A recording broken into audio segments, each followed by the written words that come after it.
So I believe we have a quorum, so I will call to order the Measure S Citizen Oversight Committee at 5 p.m. Roxana, can we do a roll call? Or do you want me to do it? Please. Okay. Commissioner Daly? Here. Vice Chair Amaya? Here. Commissioner Martindale? Present. Commissioner Baxter? Present. Commissioner Olivas? Present. And Commissioner Varia, I'm gonna get it right. Villarreal, here. All right.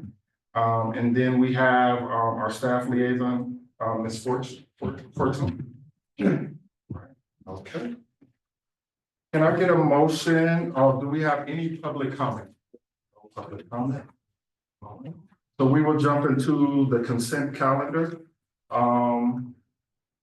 We can review, I know it's been a minute since we met, so if you want to review our last minutes before approval, then I will take a motion for our meeting from our last meeting, which was August 20th. Wow. So.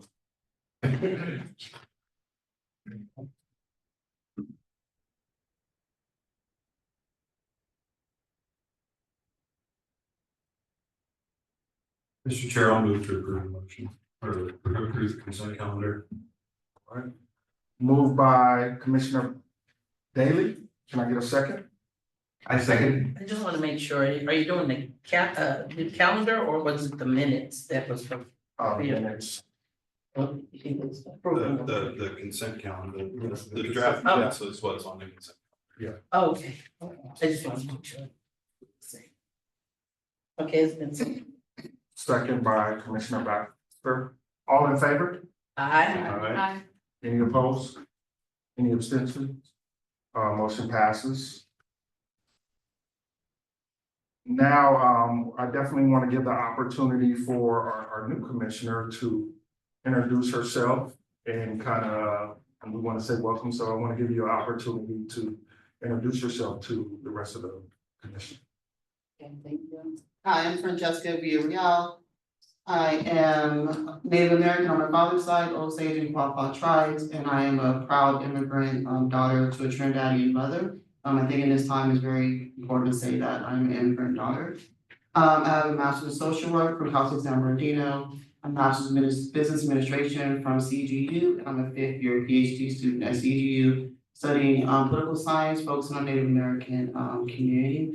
I'm happy to be here. My specialty is pediatric mental health and education. Welcome. All right, then we'll jump into our reports.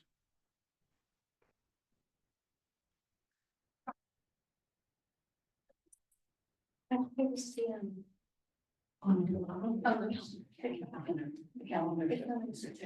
I'm sorry. Oh, okay, I'm sorry, my apologies.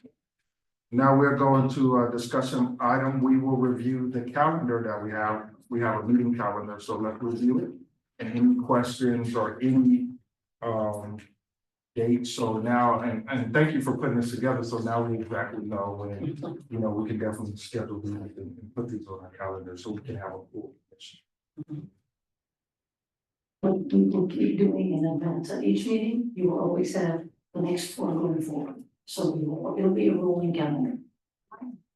Excellent. Any questions about the calendar? All right. We don't need to vote on the calendar, right? We can move forward with. Yeah. Receive and file. Perfect. Okay.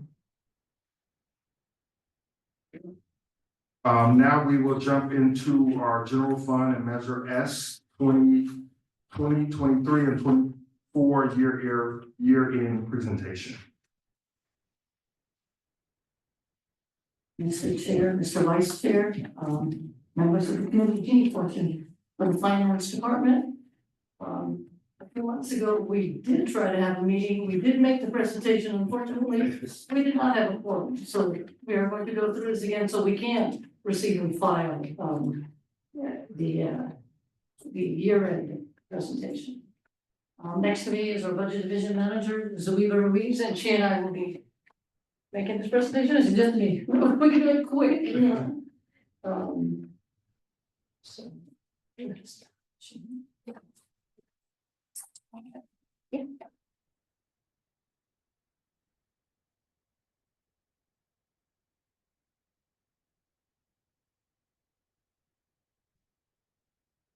At the beginning of each presentation, we always, let our council know and our committees know that, yes, that we do have strategic goals that were adopted by council several years ago. And these are to improve operational and financial capacity. For the finance department, that is a priority because it is our job to always make sure our budget is balanced. Focused, aligned leadership and unified community. Improved quality of life, and the biggest one on that one is public safety and economic growth and development. So hopefully we can build the council more again. But to continue, just also as a reminder, we do remind our committee that the Measure S Citizens Oversight Committee was passed on November 2020. When they passed the Measure X local sales tax measure. So the ballot included several categories, and these are the things that we are supposed to be improving on. Public safety, cleaner and safer neighborhoods, retaining and attracting new businesses, street, park, and library maintenance improvements, youth, senior, and homelessness service programs. Now, the intent of Measure S, so the expenditure policy, first things first, to prevent reductions in city services, including public safety, 911, gang prostitution, street pothole repairs, park and library maintenance, youth after school, senior and homelessness programs, cleaning public areas, and retaining and attracting business. So these were the goals of Measure S revenues. So just to provide revenue highlights.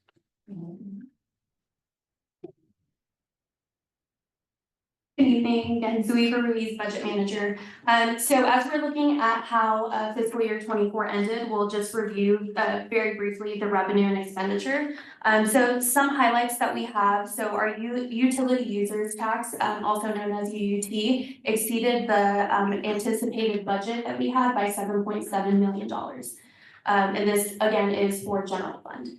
Licenses and permits exceeded budget by 3.2 million, and our investment income revenues totaled 3.4.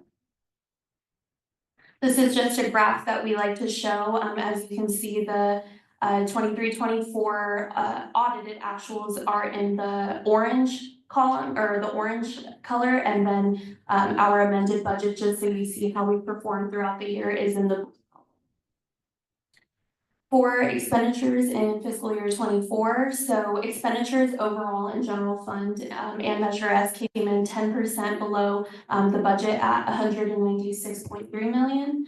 There were significant savings primarily due to salary savings, and Measure S capital projects totaled about $7.3 million in expenditures, significantly under the budgeted amount of 33.9 million. As if you recall, when we've explained this before, this is just due to the typical process and the nature of the capital improvement projects. As we go into reviewing the new approved budget, our principal civil engineer, Eddie Mendez, will go into a little bit more detail about that process. So what we're providing here was 23-24 year end, and what we did was highlight Measure S revenues. So of the 232 million in the general fund that we do receive, 51 million is from Measure S. So on a 232 revenue that we received for the current year, and an expense of 203, yeah, there's quite a bit that returned to the pot. That's $30 million.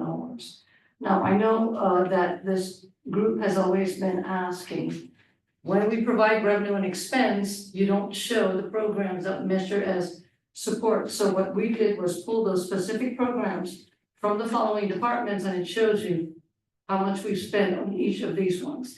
So you'll see economic development or gang and multiple enforcement team.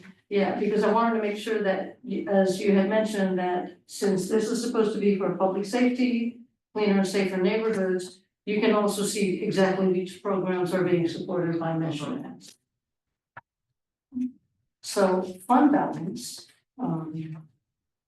again, what I like to do is I always show you our actuals from prior years, what we project for the current year, and what we were adopting, in 24-25.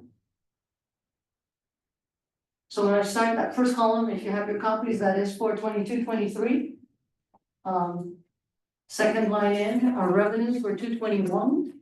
3.8, this is 22-23, our expenses were 204. So we actually returned $17 million back to the bottom. Yeah. And then the next year, the second column were actuals that we provided, but since, estimate. But since then, we actually have the actuals already for 23-24. As I mentioned, we had 232.6 in revenues, a little over 203 million in expense. So last fiscal year, we returned 29 million to the bottom. So we think, so our fund balance ended up at 202 million. So we thought, good God, we're on a roll, we can't stop now, right? So in 24-25, we assumed, just because we got 232 million, we're very conservative, we did a 2.5% increase. So that's 236 million. And we were spending 237 because there was roughly about 850,000 that the city council wanted us to use to increase expenditures at the time. Unfortunately, since the last few months, it's taken a turn. Things are now a little different. So when we go with our approved, do we have the stuff from the Friday? Yeah. I'm sorry. Yes. So when we go and talk about our 24-25, which was approved, by the way, last year, we are also showing what we are expecting this year. Because that 236 million that you see, we have now had to revise that down to 222 million. Our revenues are going to go down by 14 million this current year. That's what we needed to do. And our expenditures, of course, are also reducing by that. Because what we're expecting is to still be balanced this year. Yeah. And a lot of departments, they were very prudent, they were aware of that it was going down. Because we learned about this, 3 or 4 months into the fiscal year, so we started letting everybody know, and they started looking at what they can and cannot do, and still deliver, essential city services. Do you have any questions on that one? Yes, I have one question. I think, and thank you for kind of breaking it down. So each program, we can see exactly where the funds are going. I do have a question, if you can go back. The Parks and Rangers program, is that something we're looking to implement in the 25-26 fiscal year?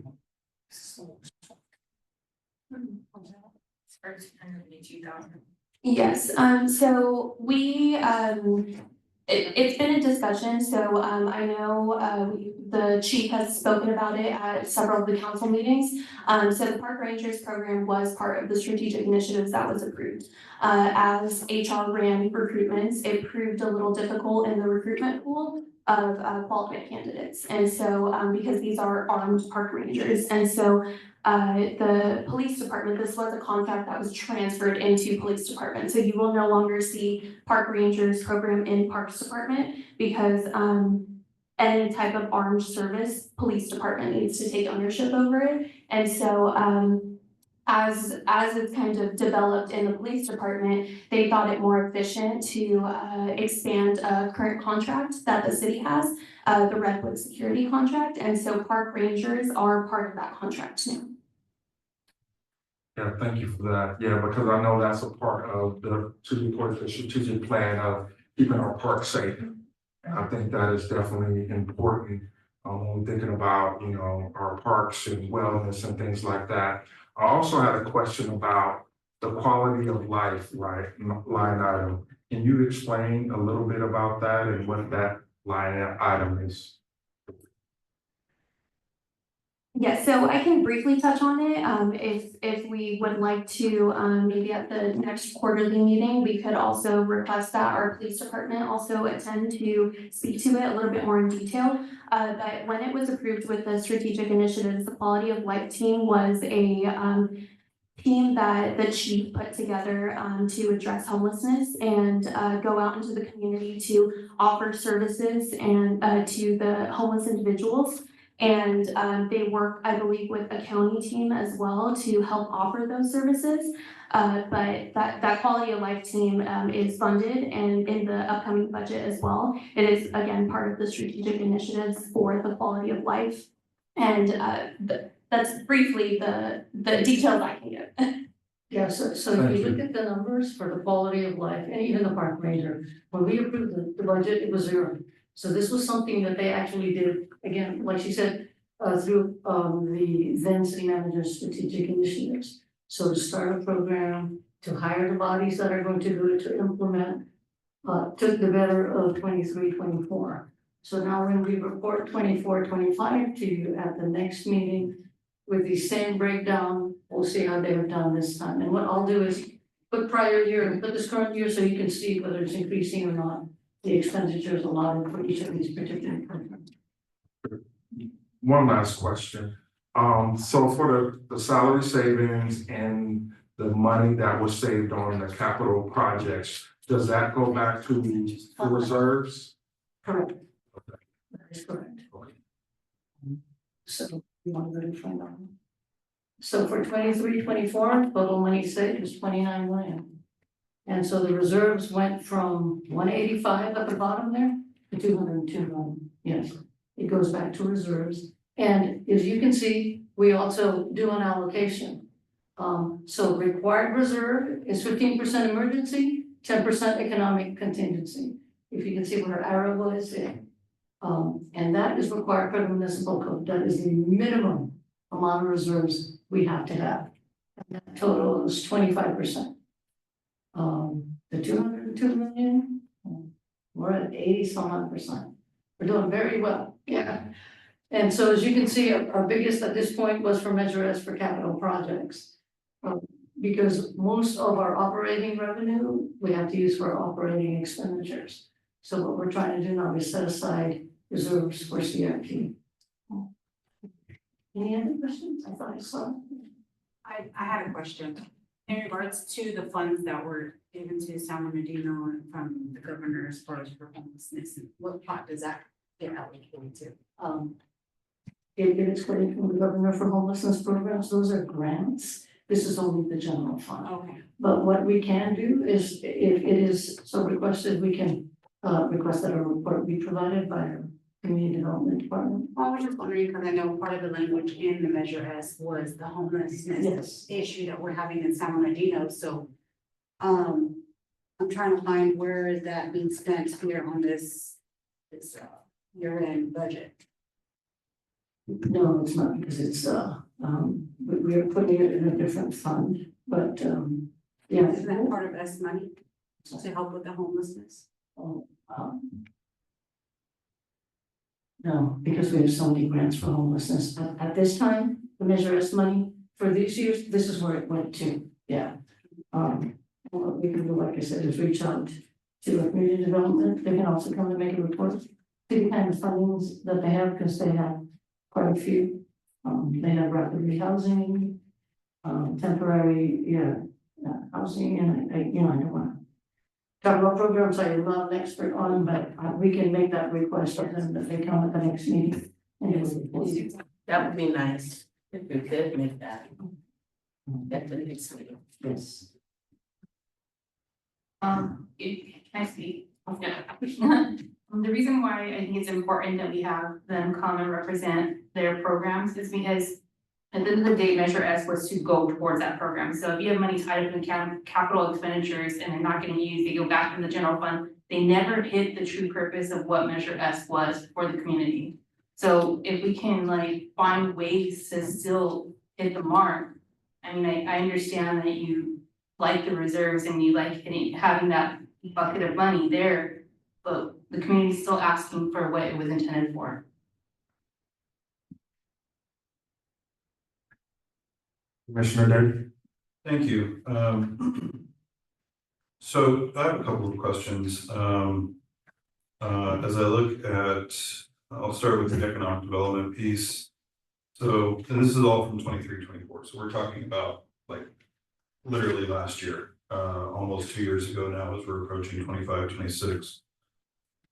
So there was a budget of a little over 1.5 million, and we were only able to get, looks like a little under 830,000 out the door. You know, I think generally I'm just kind of concerned about the lack of spending. You know, and I understand fund balance is super important, I get it, right? But like, I don't understand why we're not getting more of these dollars out into the community.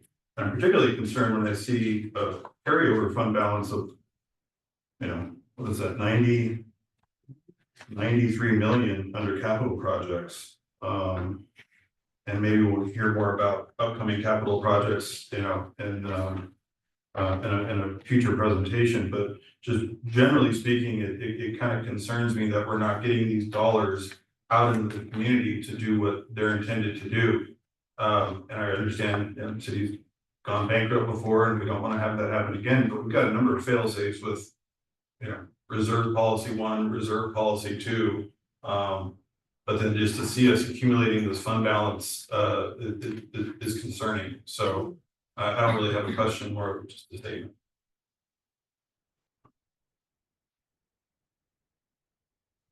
Commissioner Mario? Yeah. Is it possible to get a report that is aligned with the intent of the Measure F, so like on slides 5 and 6, how it's listed out? Can we get like the programs that meet those qualifications put in there, so we can have like a visual of how what we want the money to spend is being spent, and see if it's aligned or not? Our program, as listed on slide, this is how they are broken out. Our programs are listed as they are on, slide 14. Yeah, you are requesting that we move the budget between those programs? No, because what I'm not seeing is like, what about the youth and after school programming?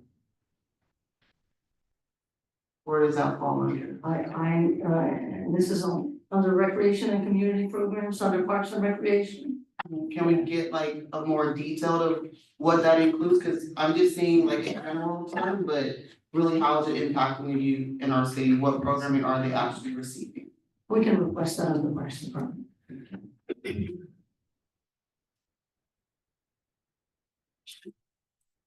Real quick, is the money only allotted to city programs? Meaning just Parks and Recs, or can nonprofits submit a proposal to implement a program for youth in the community or homelessness, so that we meet our intentions of Measure S?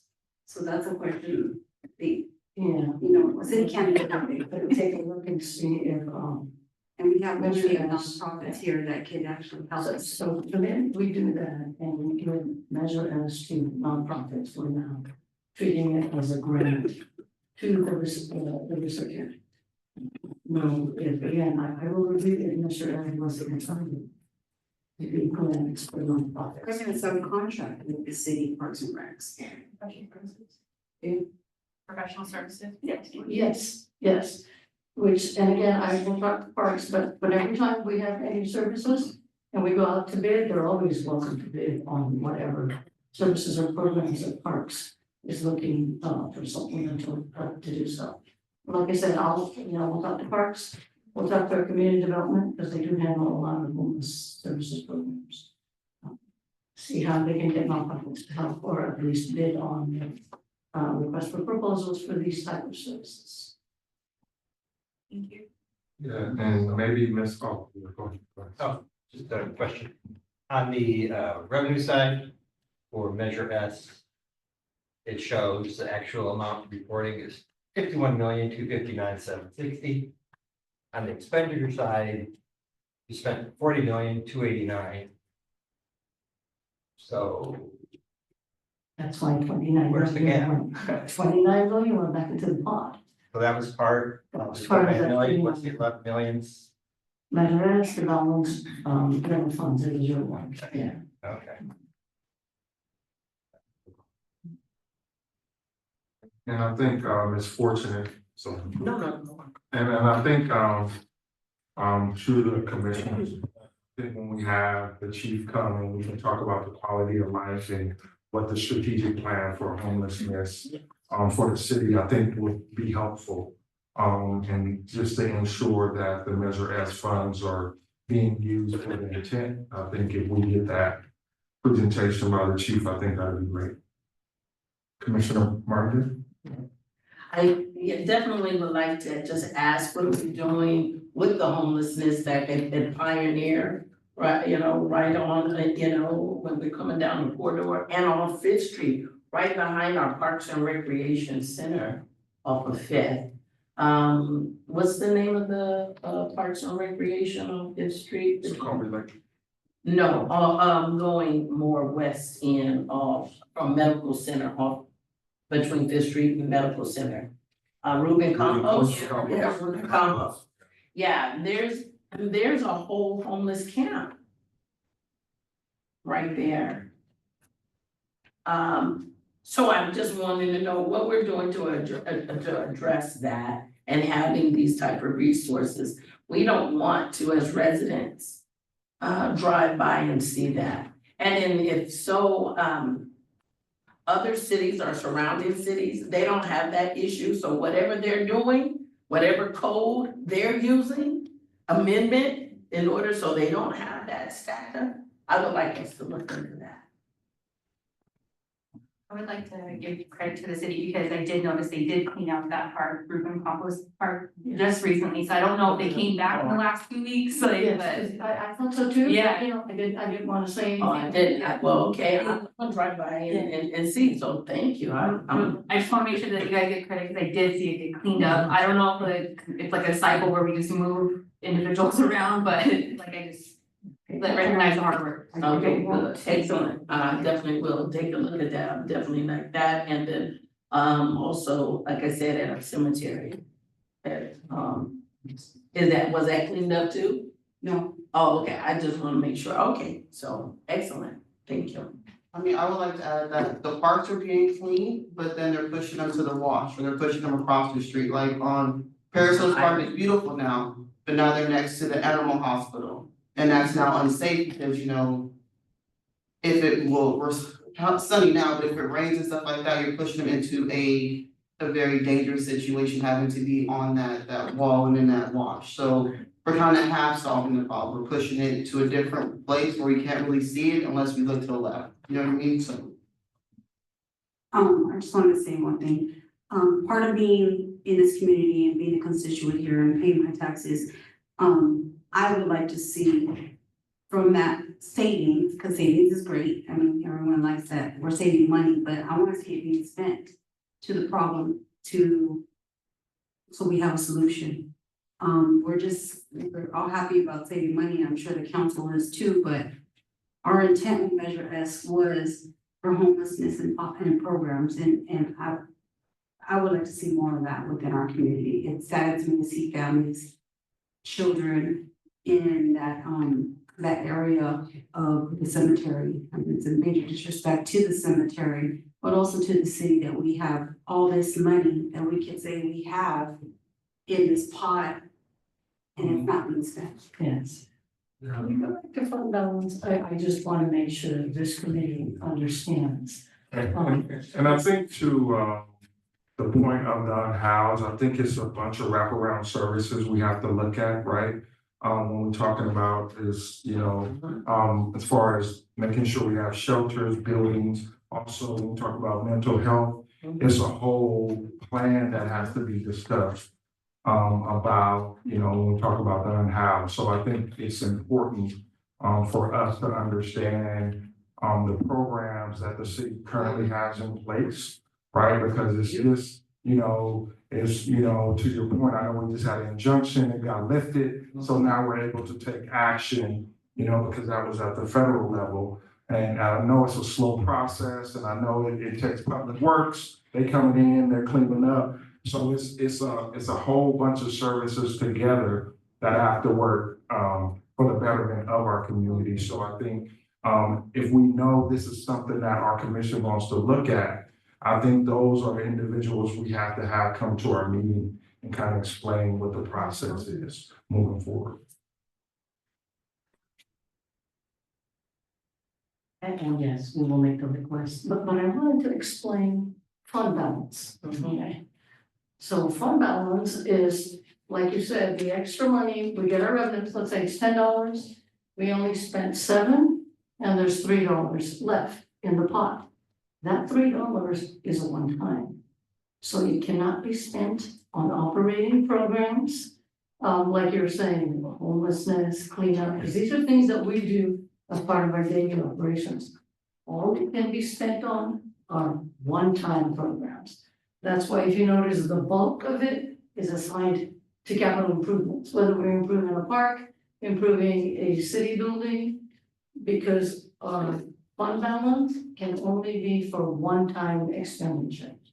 If we want to, like you had mentioned, you wanna find out what we're doing on homelessness, these activities, our cemetery cleanup, what we're doing for, again, the cleanup services for those on Paris Hill that get moved to the launch. Yeah, those are currently, not daily. These are part of our operational programs. So either we increase the budgets that we have for those programs, so we can continue to do these services, or we find other revenues to do so, But once we're at the end of the year and we have extra money, it falls into a pot that can only be used for one-time expense. So that's why we invited Public Works here, so they're gonna talk about the existing projects that, we've been doing and which ones are actually going to finish in the current year. And that's why the bulk of our Measure S, as you can see, whether it's, 81, 83, 93, 89, that line, because they're all one-time expenditures. I cannot use fund balance for operating, I just, want to make sure everybody understood that. So. I just have I'm sorry, I just wanted to clarify something, so. Am I to understand that the Measure S revenue can only be used for one-time expenses? Excess revenues Excess revenue, at the end of the year. So the 202 is a culmination of several years worth. I understand, so are we consciously and intentionally spending less than we bring in so that we are accumulating a fund balance so that it can be spent on one-time expenditures, or is this just a failure to get the money out the door? Because it seems like year over year, we're carrying over more and more, so I can understand if we're working to accumulate fund balance to invest into one-time CIPs, that makes perfect sense, but if we're just sitting on money, rolling it over just for the sake of doing that, I think that's doing a disservice to the community. And that I think, I would defer to the city manager to answer. It's a joke when I say it's above my pay grade, however, no, I don't think it's done intentionally. Okay. Just the last few years, we've had a change in several city managers. I know. The game plan changes, we as directors have to adjust to what is that. Yeah. So, and I'm not speaking for Public Works and Parks, but if you were going down this line and somebody else now had a different idea, you're now changing course. So if you were set to bid for these projects, then now you're starting for other new ones, And just again, nature of the beast, the last few years, our turnover has also been high. We've been carrying quite a bit of vacancies. And there was a new law that actually passed by the state in January. We now have to account for all our vacancies and report to them why we're not hiring, why can't we fill them, what the blocks are, because the major of our savings are from salary savings. So it's in our inability to hire, we need engineers, designers, planners, code enforcement, and even public safety, and they're trying. To get as many as they can, trying to get so many through the academy. But, we're hoping maybe next year's gonna be better year. We've got a new manager coming in August, and, that person will come in with a very healthy unbalance to hopefully do some work to improve the community. I look forward to hearing about the 25-26 capital projects plan. Thank you. More questions? So, okay, yes. One more. So our last meeting we had, Parks and Recs had a balance left over from what they did not spend, and they came to propose that where they wanted to spend it. Did it go back into the rolling pot? You're talking about that little program. That little 10,000 that we had granted out, and she came in to propose that they wanted to spend it like on printing or something like that. And I don't think we voted on that. Scholarship. And it was a scholarship for the youth. So where did that money go? Unfortunately, our parks director is no longer and had left. So did you put that? I'm sorry.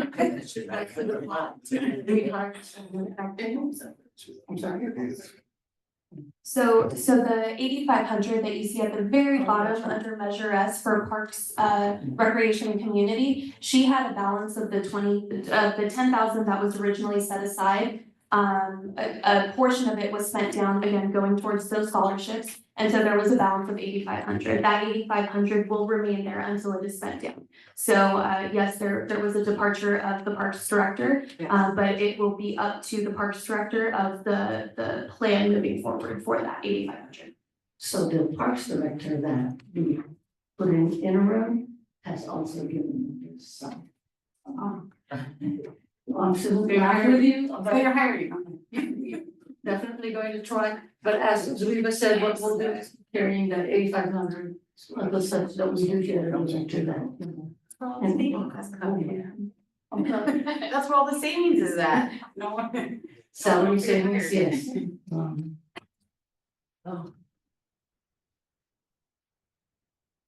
So, want to move to the next one? Yes, if we can move to the next presentation.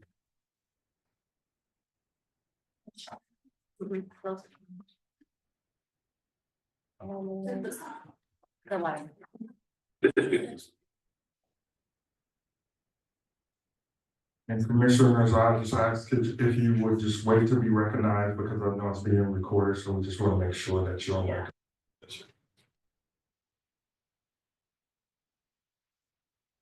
Okay, so for item 5, when we had prepared this, it was still proposed, unfortunately, it got adopted, so what we did was combine most of the slides that we had had in our first 2 workshops, plus the adoption last June 4th. So now this is our 2025 approved operating and CIP budget. So we are going to go through the strategic overview, our revenues and expense, our fund balance and reallocation strategy, our personal planning, our CIP, our recap, and I think the statutory compliance items are no longer, we took them out, yeah. So when I was mentioning earlier, and when you see the slide, you'll see it. We had adopted this year 230 in revenues, but we are not there anymore. And I'm sorry, would you like me to go through the goals again or? Okay, good. So, you are aware, national, state, and local economies continue to face volatility and uncertainty. So our total budget is 348 million. We did propose a balanced general fund budget, and we did recommend to draw down reserves to invest in community infrastructure. So part of this approval includes 31.2 million in fund balance for infrastructure, as we mentioned, about 28 or 29 million in CIP projects. For us to balance, we actually asked all departments to propose a decrease in their budgets.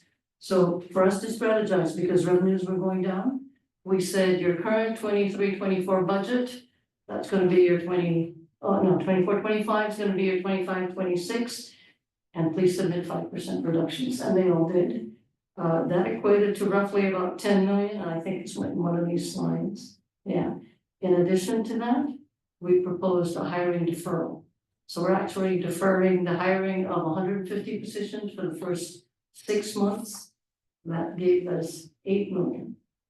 So coupled with the 10 million from departments plus the 8, that was all the reduction we're doing to balance next year's budget. Because that's how low our revenues are going to be. That was our projection.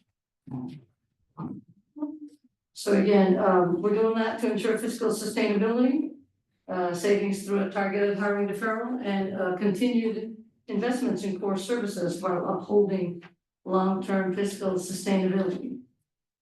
So what the current and future city managers are proposing that in the first quarter of 25-26, that we are going to come back to support citywide operations and initiatives for the council's consideration, and this is what was requested: additional street segment, facility improvements, and operational enhancements and efficiencies. So as part of, again, our fiscal stability, we are trying to provide organizational improvement. So we are going to break the O&M department from the Public Works Department, so we're gonna have 2 separate departments. And again, we're not requesting any increase in staff count or budget. We are enhancing responsiveness and operational clarity. And all the changes that we had submitted and presented to City Council as we are to you will be reflected in our adopted budget book. Okay, so as you can see, our adopted general fund revenues were 236 for the current year. But we know our year-end projection was 228, as shown in the prior presentation. 222, I lied. 222, and now we're projecting 228. You're gonna talk about that, right, Dreamer? Yeah. And see, as you can see, our expenditures, our operating expenditures are balancing to that operating revenue of 228. And we are using general fund to fund part of it for our fleet and the balance for our CIP projects. And then for other funds, so on top of our general fund, again, we have other funds whether this is gas tax, road maintenance, I'm just trying to think off the top of our head, a development impact fee. So we have a list of other funds that we use. They total about, for the current year, is 89 million. We are going to use fund balance to the extent, and our expenditures total that revenue is 94.7 in revenues, including use of these special fund CIPs, and 94.7 in expenditures. Turn that over to Zuiba. Good evening. So going over the proposed fiscal year 25-26 general fund revenues. So here to the 4th column, you'll see the projected year-end totals for 24-25, and that's the amount, the 222.6 million that Director Fortune was referencing. These are the updated revenues that we presented to the Mayor and City Council at mid-year.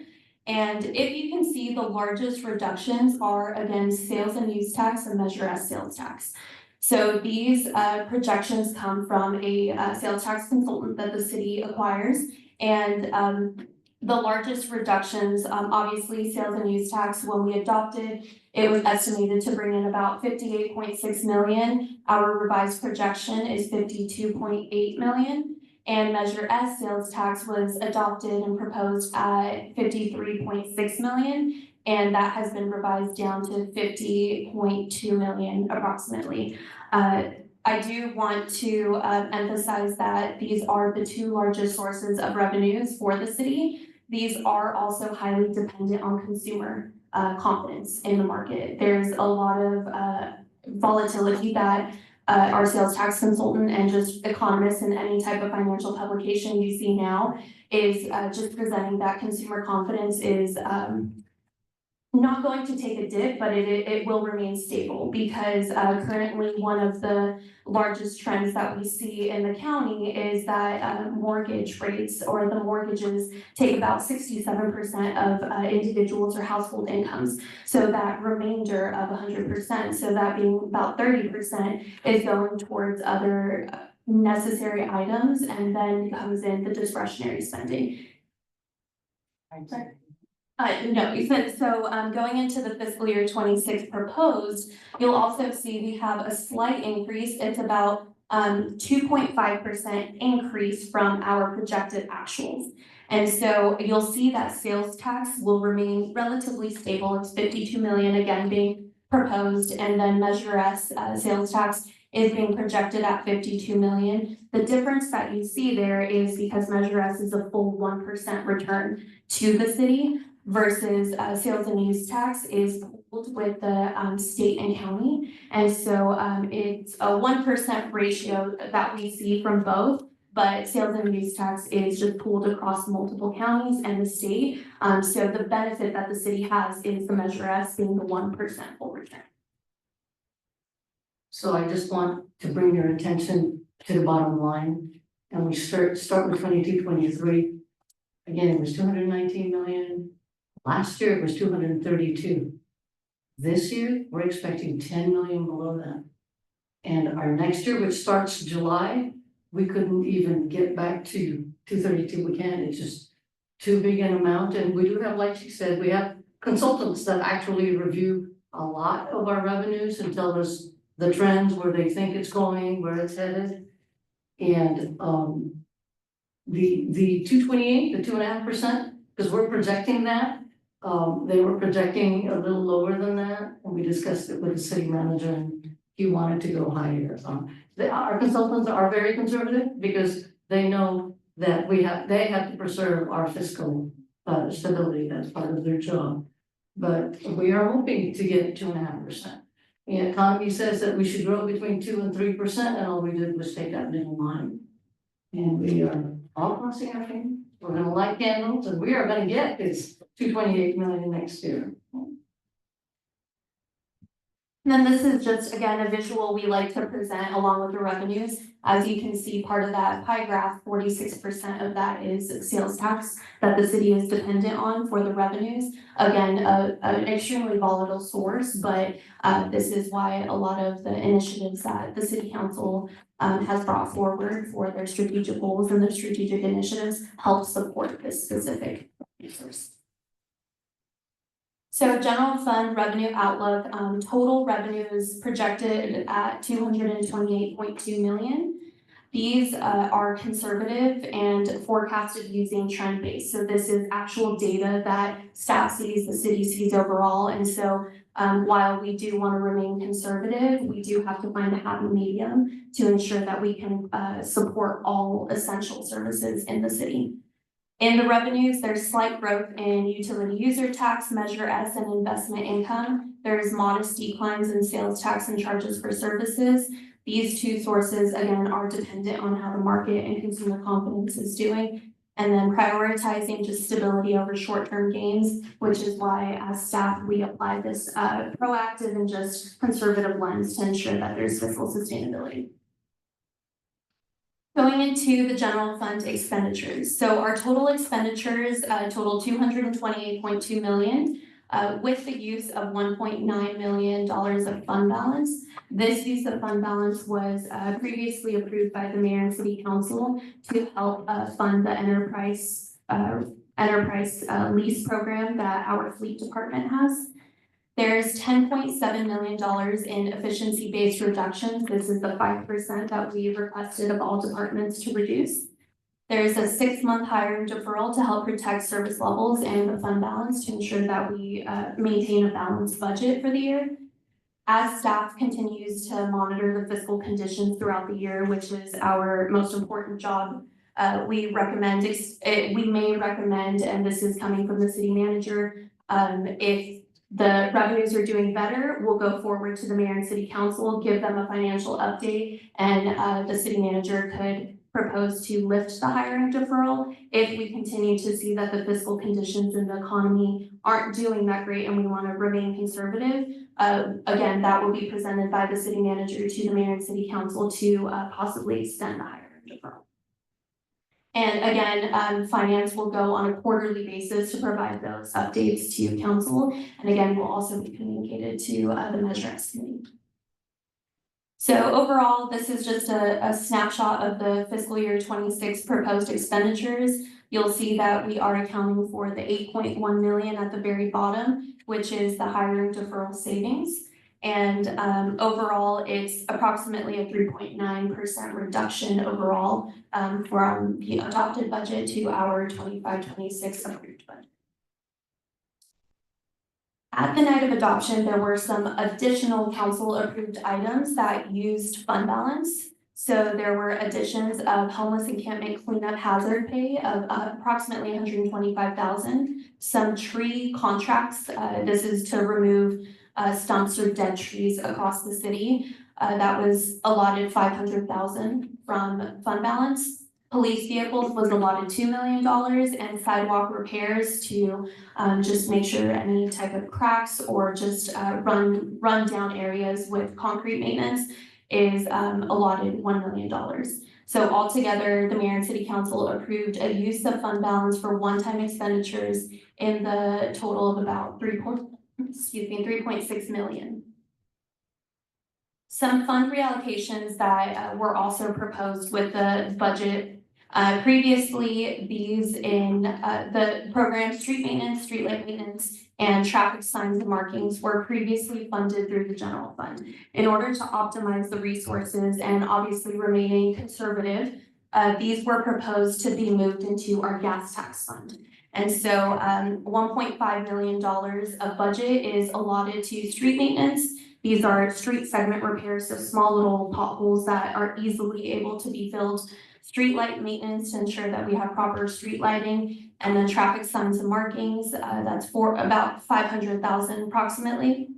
So the adopted budget has shown that the gas tax budget has increased by approximately 3 million. And just to note, the gas tax fund, again, we are optimizing the resources, but the current fund balance at 23-24 year end had a healthy fund balance of 3.67 million. And that fund brings in an annual amount about 6 to 7 million. So the use of gas tax and taking these contracts and this budget out of the general fund helps optimize the resources, but we're also being strategic with where we're using this specific funding.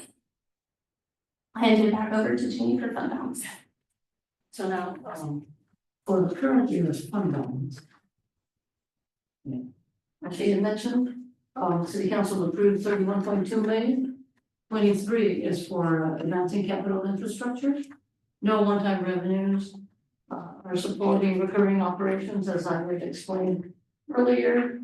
And the intent is to maintain appropriate reserves for fiscal facilities. So we provided them with a chart so they can see where our revenues and our expenditures are. They had 20-year, but we brought it down to 10 to make it look better. So that black line that you see across, you know, that first bar is orange, that black line straight across, that is our required fund balance. And if it's below that, that is an issue.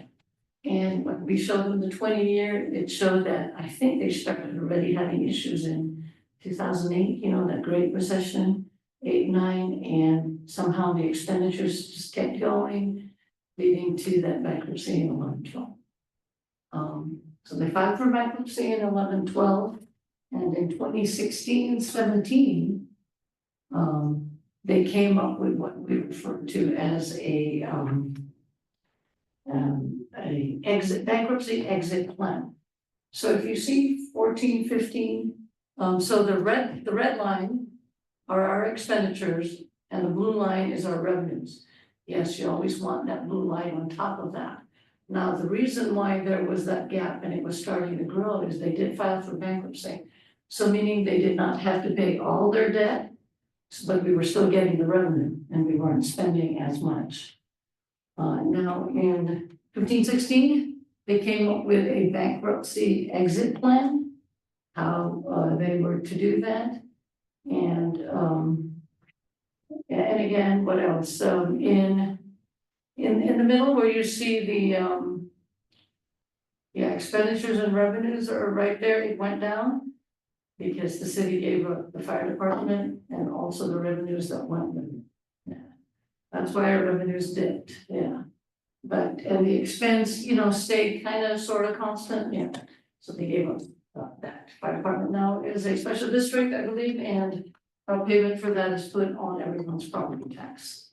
Now, a few years later, 2021, 21-22, Measure S was approved. And again, we got the revenue, but it takes a while for the city to get ready, try to spend, do what they need to do with that. But as you can see, even the next few years, revenue was still more than the expense, hence the increasing fund balance. Yeah. So in 25-26, yeah, as you said, it is just increasing.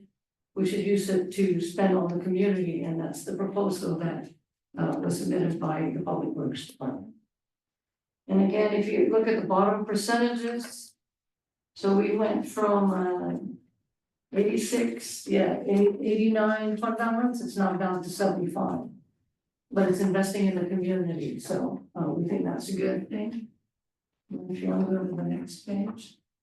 So as Aviva mentioned, as you can see, all those highlighted in yellow, these are the ones that City Council approved on the 4th to use the use of fund balance. That's why it went down from 198 to 169.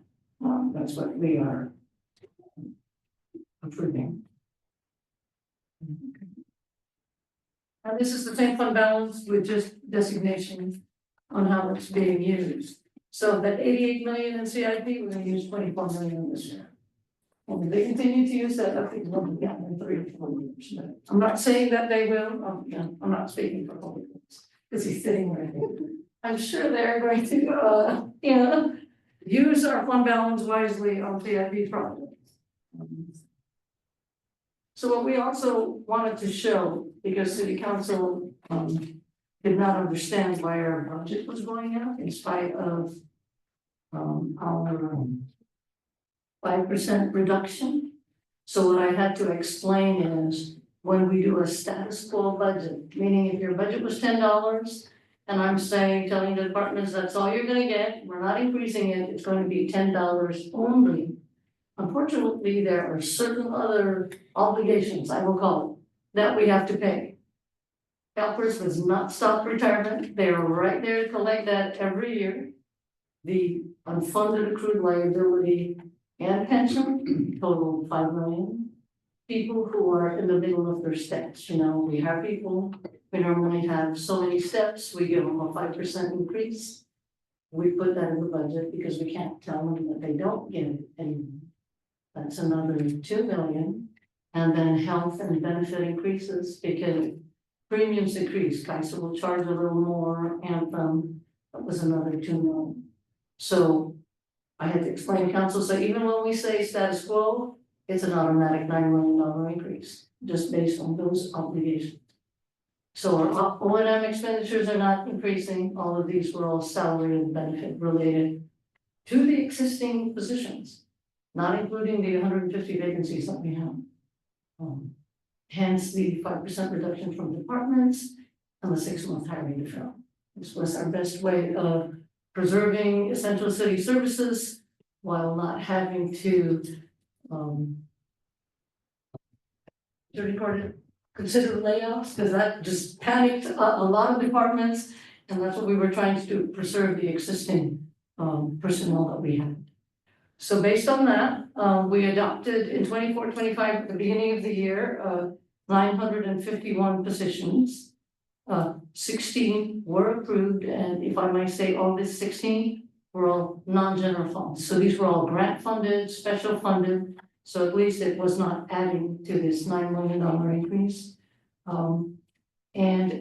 We had a grant that was ended in December of 2024 that involved 2 records technicians and 4 community service officers, for a net of $961.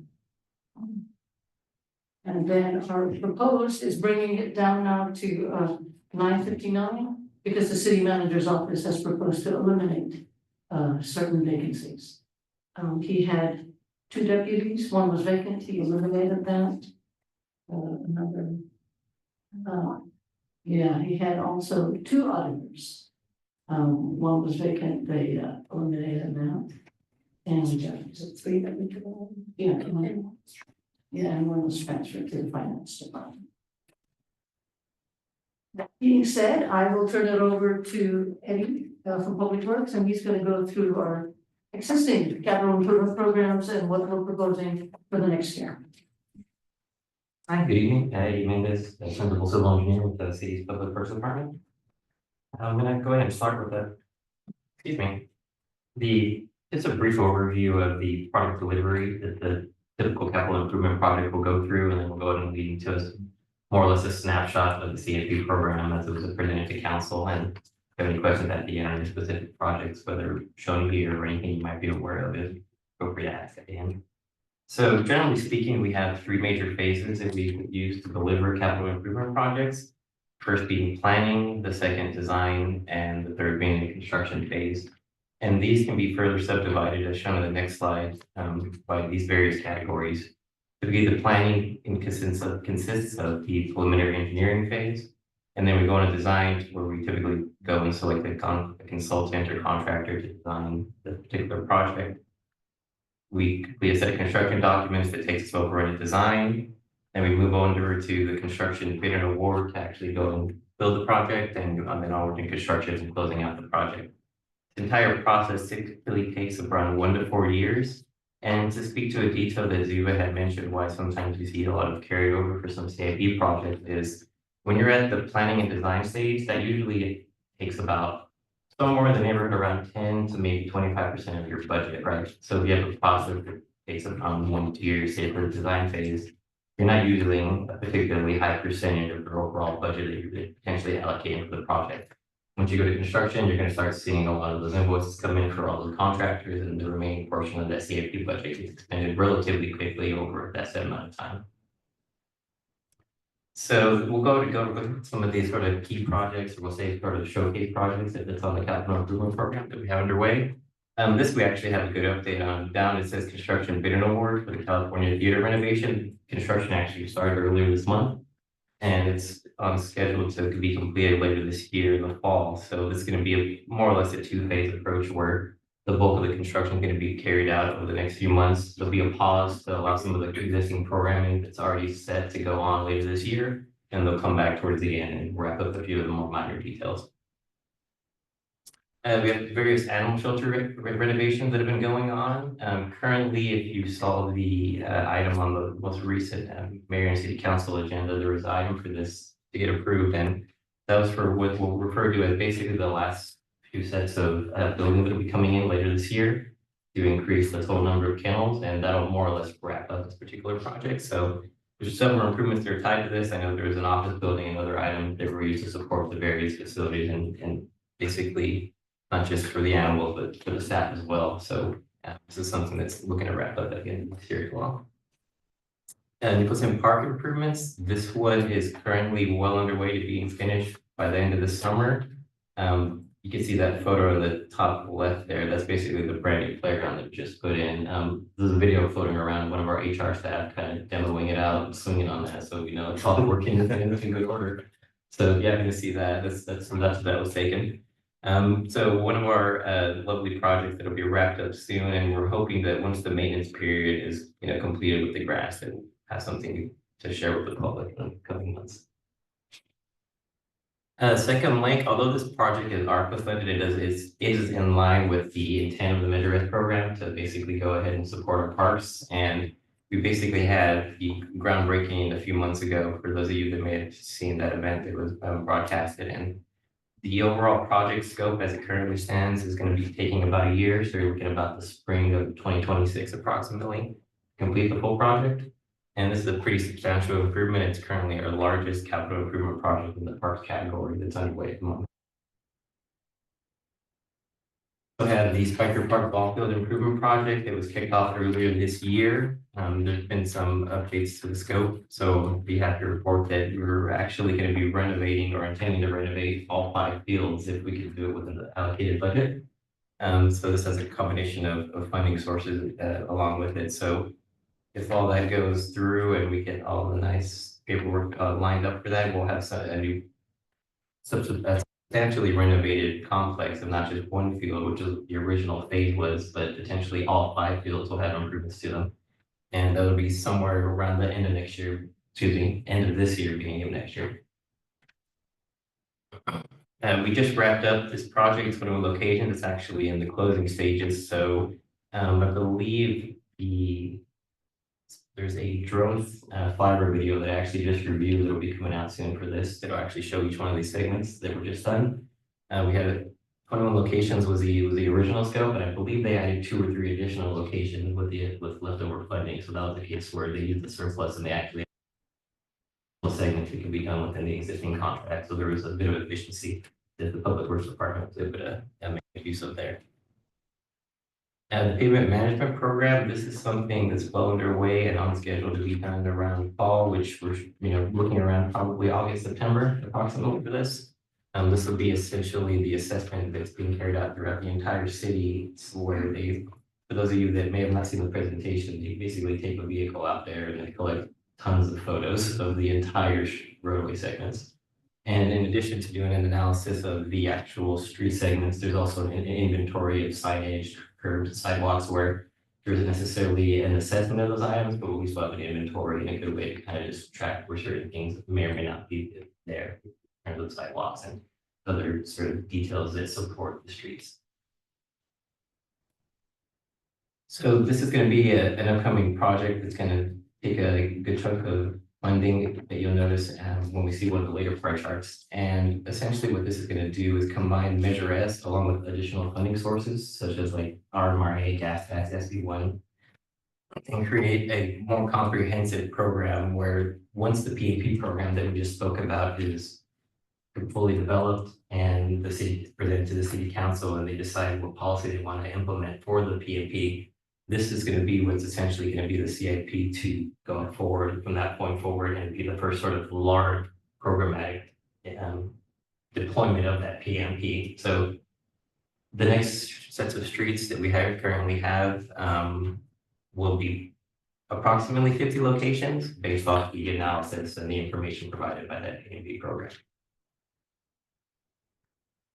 And we have the Mount Vernon Avenue Bridge replacement. This is on track to be completed in August. For those of you that may be driving in that area, there you can see a lot of the girders and a lot of the foundations and all those things are basically pretty visible. You can actually walk to the top of the parking structure near the Santa Fe Depot and take a look. And it's pretty much going to be scheduled to reopen at that time. So we're looking to see if I think they're going to potentially look to see the groundbreaking prior to letting the vehicle access it, so that's kind of something they haven't talked about. It's $245 million project. So, like you said, just to add, Public Works and City Manager's Office, try to do a nice groundbreaking. Right, maybe have people walk on it before. Yeah, I think the term they were throwing around was like the boogie on the bridge type of event, So that's currently under talk to see how we can kind of do a more substantial groundbreaking. Here we have the Cross Street Bridge. This is a location where there was an emergency shutdown of the bridge due to safety concerns, and this one's currently under construction. And there's been some challenges with this one. However, the Public Works Department is working diligently with the contractor to make sure that it's constructed to the standards that the city is going to feel safe that in terms of access and usability. So we're still moving this project forward. The timeline might be extended slightly, but overall the project is still continuing. Where was that? Where was that bridge? There's a Fairfax Elementary, I believe is what it's next to. I don't recall the other cross street, but if you were to look at that elementary school, there's a section just north of that where the bridge is located. And essentially, what we're actually doing is temporarily using that school playground area as a road to cut through so the neighborhood has access back out to the rest of the city, because for the portion of the neighborhood that's they were utilizing that was their only way in or out. There's one more question to it, and I don't know, maybe you guys are working on it and I don't know, but I would like your Mount Vernon Bridge. Are we working on that? Mount Vernon, Are you referring to this slide? This is the, it's at the Mount. yeah. Mount Vernon, okay, yeah, okay. Yes, so this one should be on track still to be completed by August. Yeah, because then that's the groundbreaking one. Yeah. It's, Yeah, no problem. So we'll go ahead and move on to some of the funding needs that were included in this year's budget. So what this is describing is the breakdown with the various categories where we had existing capital projects that were previously approved on previous CIP programs. And we requested additional funding through a combination of Measure S and using the special funds, as we've previously mentioned, to where we wanted to make sure we had enough funding to keep moving the projects forward, whether they were moving say for design and construction, or perhaps we were anticipating higher than estimated construction costs and things of that nature. This is proposed capital project funding needs by specific categories, where we're speaking to not programs that were originally adopted, but now anything that was essentially future or upcoming for this fiscal year that we're now adding to the program. So it gives you a breakdown of where any new project they're proposing. As you can see, it's very street dominant in this case. This is where that funding breakdown will look like for all our newer projects that we're now adding to this upcoming CIP program. And this is the breakdown. You can see the various categories that we're looking at. So for the general fund, we're looking at about 23 million across the various categories for building, parks and recs, storm drain, streets. And then the traffic controls, that one actually has the special fund that we're utilizing for that for traffic controls. And the other funds we're utilizing is about close to 22 million. Again, that's the development impact fees, other funds, grant funding sources, potentially things of that nature. All right, and open any questions around the capital improvement program? Any questions? Commissioner Taylor? Thank you. Appreciate the presentation. Great to see that Mount Vernon Bridge, that's a decade plus in the works. So happy to see that that's moving forward. I did have a general question about what, if any, plans for City Hall, or if anything is happening with that. I know maybe 1, 2, 5 city managers ago, there was discussion about bonding. And I'm just kind of curious if, might be kind of out of left field, but just curious if there's any news that could be shared about what, if any, plans we have for City Hall. Yeah, so I am aware that there was proposals that were reviewed for that. I don't know if that item was put on the recent agenda, but I think my director was preparing a staff report to award something along those lines. Excuse me, I don't remember from memory the specific company that they used, but the detail that I do recall is they were able to get in contact with the original designer of City Hall, and they were in talks with them to have them come back and take a look at that and help evaluate it. So that was something that he's pretty excited about. So I don't have the exact dates for you, but I can say that that discussion was underway, and I believe there's a proposal in the works for that. Yeah. Sorry, I do remember reading about they were trying to bring back the original architect and all of that stuff. So hopefully there's some movement going forward at some point. Thank you. I do have one question. When you talked about the assessments for the CIPs, when we talk about deferred maintenance for the city, is there, when we talk about deferred maintenance and 5 years or 10 years out, you're gonna have to do some deferred maintenance. Does that go to a type of reserve? Do you guys have that built out? When you talk about deferred maintenance for different buildings, when we talk about after you do your assessments?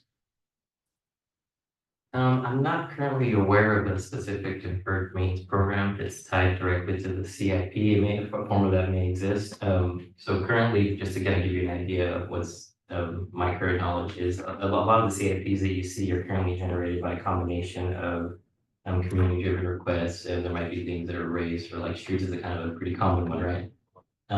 So I haven't seen a specific deferred maintenance program in the same exact way you're describing. However, I have had discussions with my director about how to potentially set up future CIPs, and this type of discussion was something that was mentioned. Because you're setting up money aside for these brand new things that you're creating, right? Because you expect to maintain them in the future. So those discussions are being had to develop a more comprehensive CIP program, but I'm not currently aware of something that's currently set in the exact way you're describing.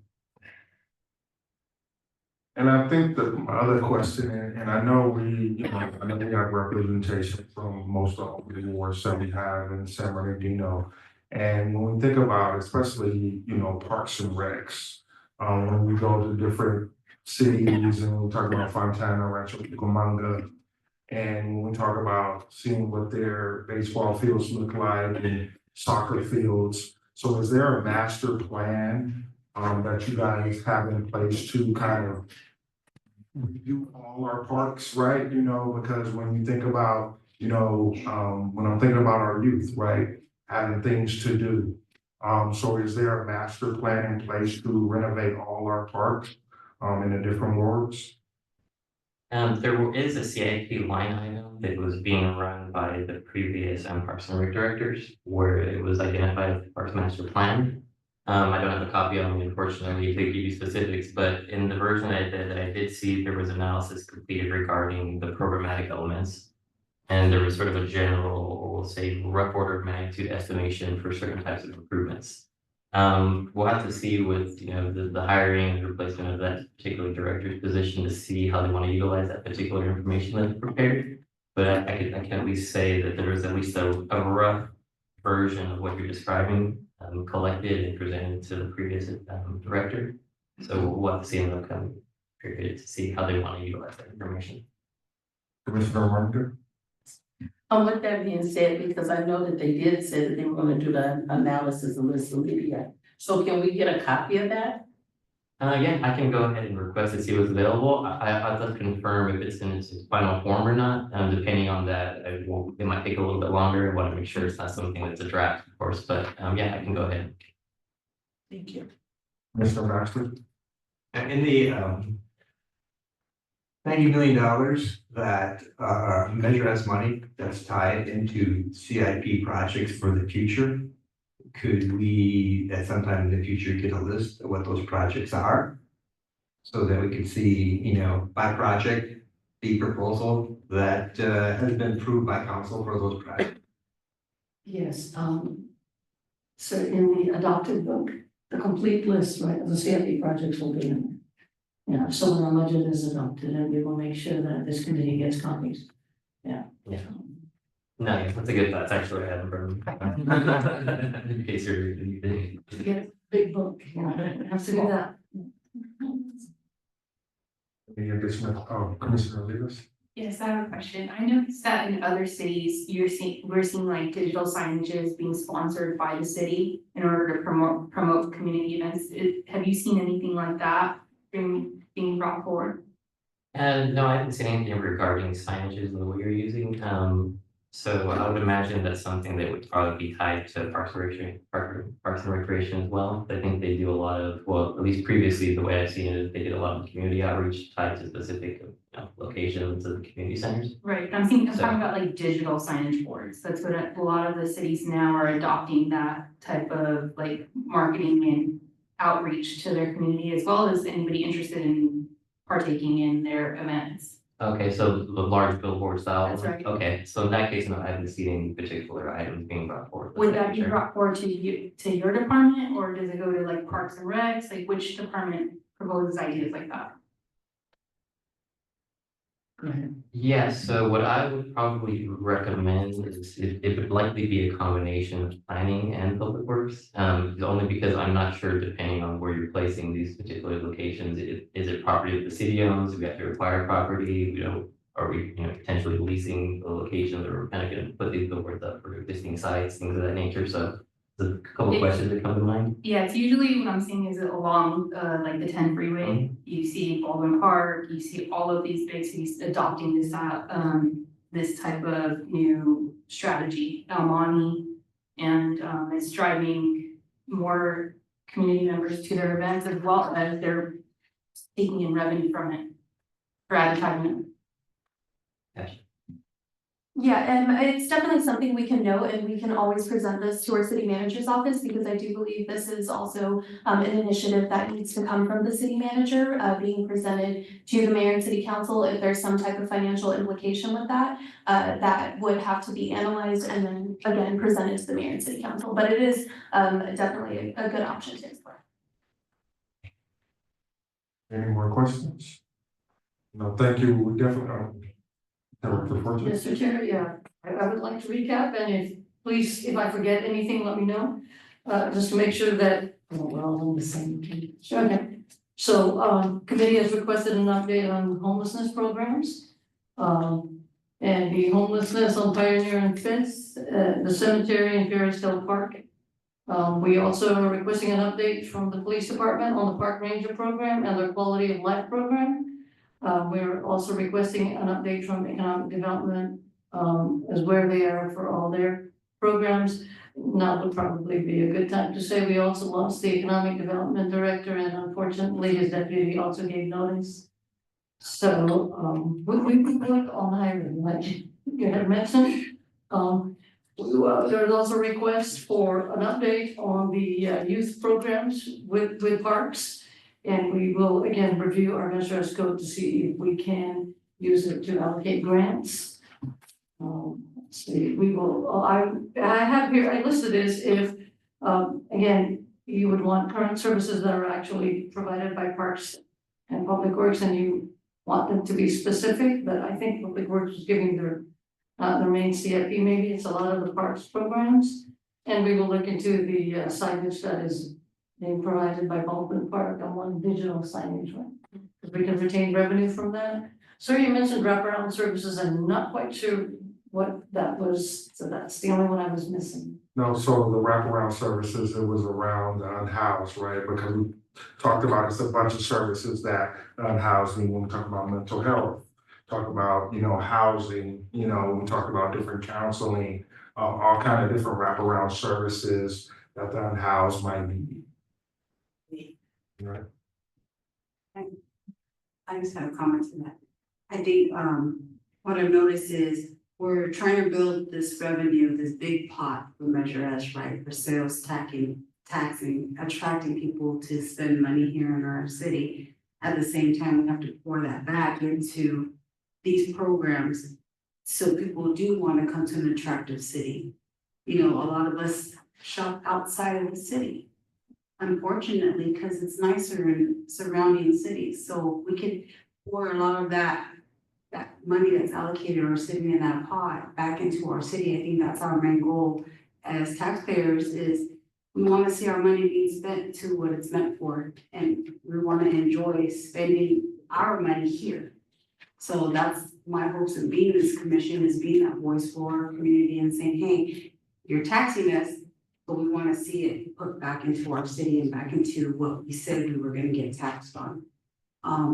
And we want to see some resolutions to that. So that's my last comment. So we will request all the departments, and I can't say that they will all come running at the next meeting. But, maybe if we can get even just, one or two, and it was great we got Public Works here, it would just be good.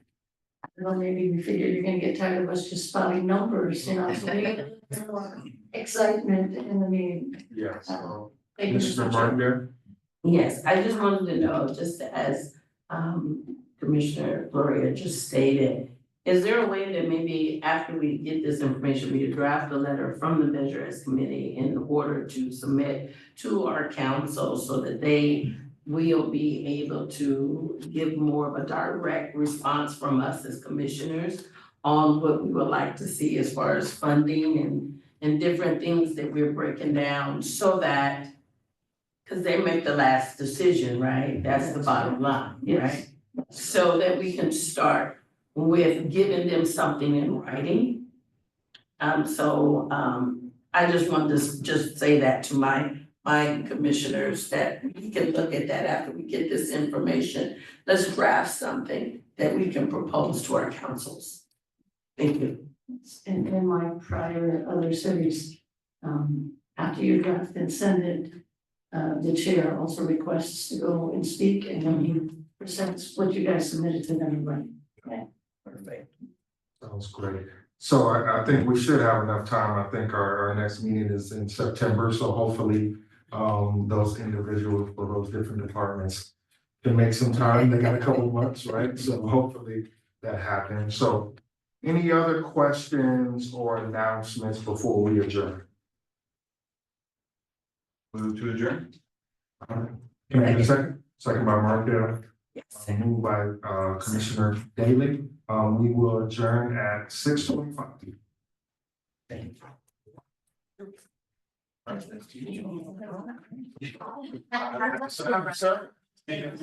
Bless you. Okay, thank you. That's just good, thank you so much. Let me see. I'm gonna have that name right. I know, I'm just trying to now it's gonna be a little minute for me to get I'm my. gonna have to make that. But because everything right.